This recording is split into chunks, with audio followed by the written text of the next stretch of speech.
ئەخۆری گەشی ئازادی چەوشەرچێ لەگەڵ شارەکە تیشکی زەردی زێڕینی خۆی بە کوچە و کۆڵانە پەخشەکە ئازادی هەرچەندە جوانە بەڵام باجەکەی گرانە سمبولیەم شۆڕشەمان ئازادی ژن و ژیانە ژن و ژیان و ئازادی هێمەی مەرجی دەسەڵاتە بۆ ڕێبەری ئەم شۆڕشە ژینا سمبولی خەبەتە ژن و ژیان و ئازادی هێمای مەرگی دەسەڵاتە بۆ ڕێبەری ئەم شۆڕشە ژینا سمبولی خەبەتە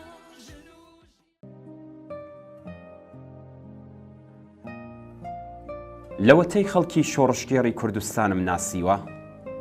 لاوە خوێنگێرم و ئازا و جەسوورەکانم لە مەیدانی خەبات و خۆڕاگریدا بینیوە ئەوەندەی مێژووی خێناوی و پڕ لە ڕەنج و ستەم و مەینەت و ئازارم خوێندبێتەوە هەمیشە وا تێگەیشتوم و وامزانیوە قەد و دڵ نەبووم و گومانم لا ساز نەبووە کە ئەم کوردستانە سەربەرزە هەمیشە مەکۆی شۆڕش و هەڵمەت و کۆڵ نەدان بووە مێژووی پڕ لە هەوراز و نشێوی مەکتەبی ئەزموونی تاڵ و شیرینی نەجات بووە هەوێنی یەکگرتووی و پێشەنگایەتی و جەسارەت و فیداکاری و خۆڕاگری و چۆکدانەدان بووە لاوە فیداکار و خوێنگەرم و ئازاکانی لە هەر سەردەمێکی خەباتی ئەم گەلەستەم لێکراوەدا بۆ گەیشتن بە سەربەستی و ئاسوودەیی و ئازادەگی پشوو درێژ و خۆڕێک خەر و ژیر و خەباتکار بووە لەبیرمانە لەم شۆڕشەی ژیناشدا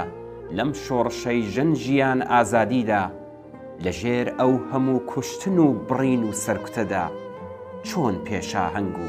پێشڕەوی شەقام و مەیدان و زیندان بووە و شێوازەکانی خەباتی ئەم سەردەمەی باش ناسیوە و لێزانانە و ژیرانە و ئازایانە خۆی بۆ تەیار و ساز کردووە و هەڵگری وەفاداری ئاڵای سووری خەباتکارانی شەقام و گیان بەختکردوانی ئەم ئامانج و ڕێگا و ڕێبازە بووە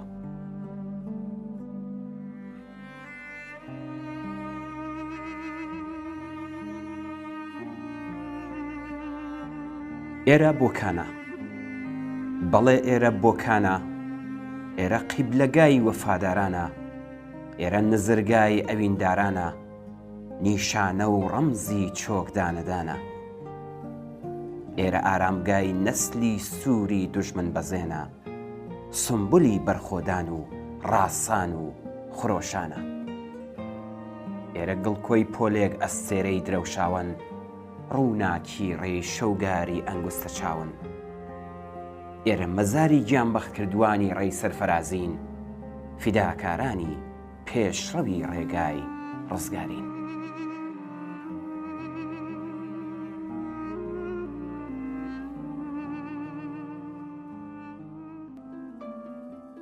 ستەم و بێعەداڵەتی هەڵاواردن و نایەکسانی ڕەنج و ئازار و نەحەسانەوە ئاهوو فرمێسک و چاوەڕوانی وەک دێوەزمەی ساڵهای ساڵە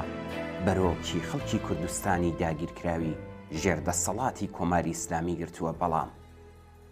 بەرهەڵسکاری و بەرخۆدان و شۆڕش و فیداکاری هیوا و ئومێد بۆ ڕزگاری لە هەموو ئەو نەهامەتیانە و هەموو ئەمانەش تێکەڵاو بە هوشیاری و زانستبوونی ئەم خەباتە دژبەستەمە ڕۆڵەگەلێکی لە داوێنی خۆیدا بارهێناوە کە دەیان و سەدان داستانی خۆڕاگری و قارەمانیان بۆ ئەو وڵاتە پێکهێناوە کە دەکرێت و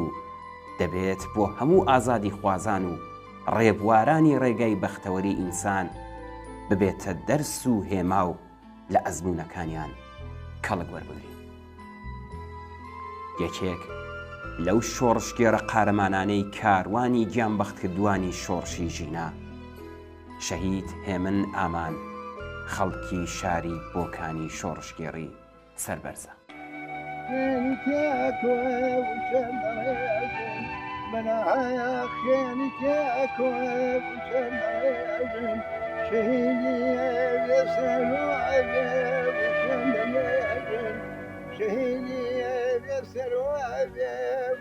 سپێدەی سحەریان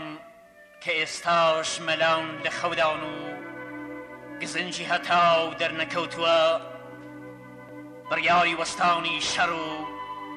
لە شوێن ئەویش ڕێژنەیەک ڕێکبارێک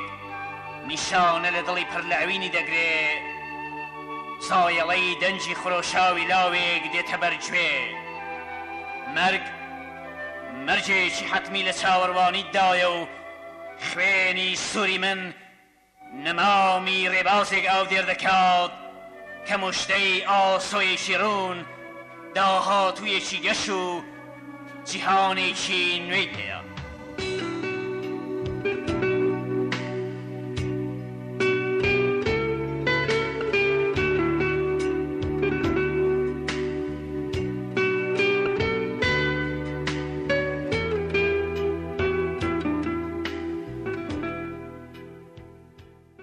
شەهید هێمن ئامان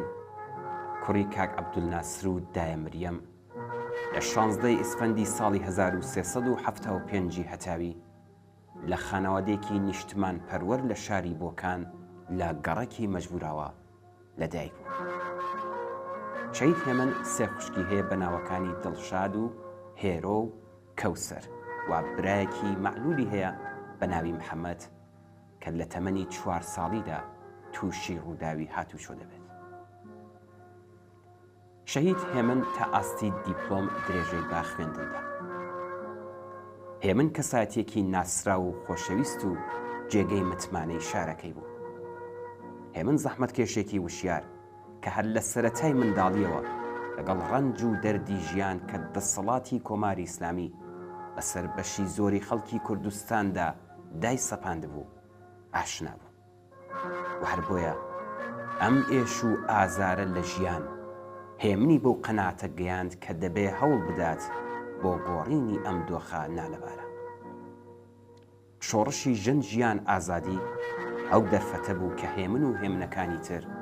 لێبڕاوانە بۆ وەدی هاتنی ئاواتەکانیان هێنایەنە سەر شەخەم. شەهید هێمن ئامان کوڕێکی قارەمان و بۆیر و ئازا و غەمخۆر و دڵسۆزی خەڵکی شاری بۆکان. هەمیشە لایەنگری حەق بوو و لەسەر ئەو کەسانەی کە زڵمیان لێدەچوو هەمیشەوە جواب دات. لە بزوتنەوەی شۆڕشی ژینە هێمن وەکو هەمیشە هاودەنگ و هاوسۆزی خەڵک بوو. نەی دەتوانی ئارامدانی شێو بۆ ئێرانە لیدەری خۆپیشاندانەکانی شاری بۆکانی دەکرد. هەرچی پێیان دەکوت کە دەم و چاوت داپۆشە جا بچۆ بۆ خۆپیشاندان، بەڵام زۆر نەترسانە و بە پێکەنینەوە دەیکوت من دەم و چاویشم داپۆشم خەڵک هەردەم ناسێتەوە. شەهید هێمن ئەو کوڕە ئازا و بەجەرگە بوو کە باکی لە هیچ کەس نەبوو لە خۆپیشاندانەکانی گەڕەکی عەلیابادی سەربەشاری بۆکان شەوێک 180 ساچمە لە پشتی و ملی و کەمەری کەوت بوو. بەڵام هێمن سەرڕای ئەوەی کە برینداریش بوو یەک ڕۆژیش نەی دەتوانی ئارامدانی شێ و هەروە درێژەی بە بەشداری لە خۆپیشاندانەکان دەکرد. هێمن لە ڕاپەڕینی شۆڕشی ژینا کە هاوینی 1401 هەتاوی دەستی پێکرد لەگەڵ ئەوەی کە لەژێر چاودێری دەستگای زەبر و زەنگ و سەرکوتی ئیتلاعاتی ڕژیمدا بوو، بەڵام نەیتوانی خۆی دوور بگرێ و بەشداری نەکا. بۆیە وەگلی دێرێکی بەتوانە بە شێوەی نەناسرا و دەچووە جەرگەی مەیدانی بەرەنگاریەوە و بە هەموو توانایەوە بەرگری لە گەنج و لاوەکانی شارەکەی دەکرد و لە ڕۆژانی پێش دەست بە سەرکران و شەهید بوونی چەند شوێنی جەستەی فیشەکی ساچمەیی جەلادانی ڕژیمی بەرکەوتوو. شەهید هێمن لە 27 ڕەزبەری ساڵی 1401 هەتاویدا نزیک بە مانگێک دوای سەرهەڵدانی شۆڕشی ژینە لەلایەن بەکرێگیراوانی دەستگای ئیتلاعاتی ڕژیمەوە دەست بەسەر دەکرێت و ڕۆژی 31 ڕەزبەر 4 ڕۆژ دوای دەست بەسەرکرانی لەژێر ئەشکەنجەی ئیتلاعاتی ڕژیم بەبێ ئەوەی شەهید هێمن ناوی هیچ یەک لە هاوڕێیان و هاوسەنگەرانی سەرشەقامی بداتە دەست جەلادانی ڕژیم گیانی ئازیزی لە پێناو ئامانج و ئارمانی بەرزی بەخت دەکات و بەم جۆرە دەچێتە ناو کاروانی گیانبەختکردوانی شۆڕشی ژینەوە. تەرمی پیرۆزی شەهید ئامان لە گۆڕستانی بۆکان بەبێ ئەوەی ئیزن بدرێت جگە لە بنەماڵەکەی بەشدار بن بەبێ هیچ ڕێو ڕەسمێک ئەسپەردەی خاک دەکرێت.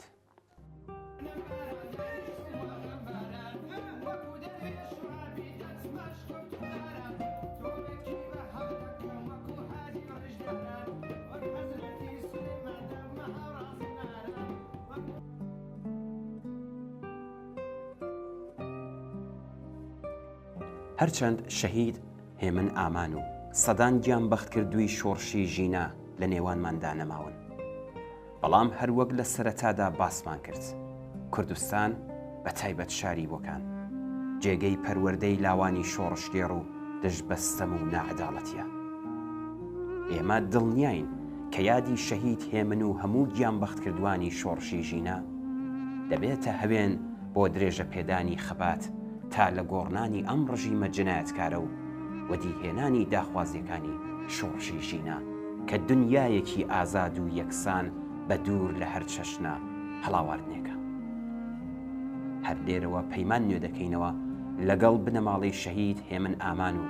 هەموو ئەو بنەماڵانەی کە لاوانی خوێنگەرمیان لە شۆڕش لەدەستاوە، هەموو ئەو ئازیزانەی دەست بەسەر کراون، بریندار بوون، چاویان ئەندامێکی لەشیان لەدەستاوە کە تاوەدی هاتنی ئاوات و ئامانجەکانمان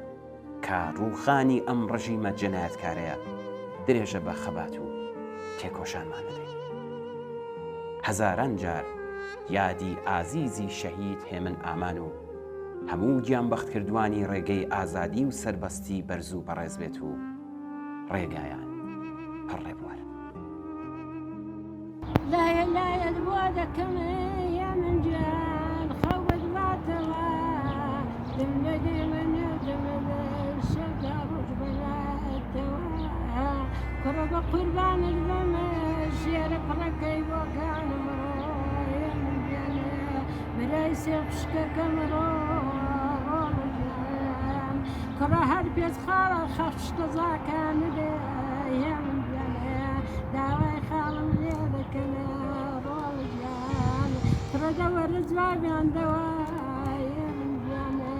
ئەی ماڵوێران خۆم ڕۆڵە گیان کوڕە هێمن خۆ من بە ئیوانە بۆم شەو بە دزێەوە تۆ بنێژم هێ منێ من بە ئیوا بوومێ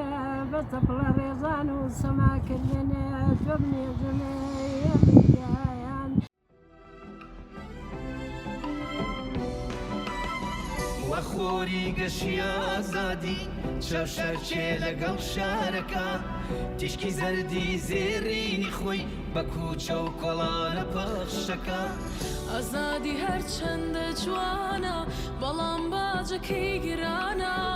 سمبولی ئەم شۆڕشەمان ئازادی ژن و ژیان